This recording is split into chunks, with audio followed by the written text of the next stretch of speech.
আসসালামু আলাইকুম সম্মানিত ভিউয়ার্স, চলে আসলাম একটি ফ্ল্যাশ ট্যাঙ্কি ফিটিং করার কাজ নিয়ে।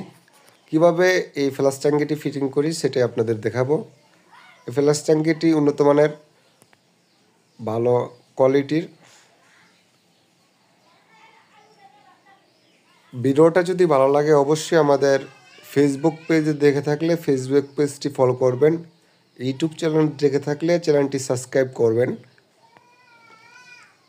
এই কাজটি করেছি মুন্সিগঞ্জ সদর চরকাওয়ার ইউনিয়ন চরকাওয়ার গ্রামে।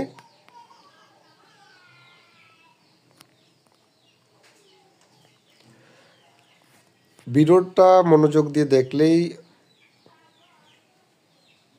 বুঝতে পারবেন কীভাবে আমরা একটি ফ্ল্যাশ ট্যাঙ্কি ফিটিংয়ের কাজ করি। এটা লো কমোটের ফ্ল্যাশ ট্যাঙ্কি।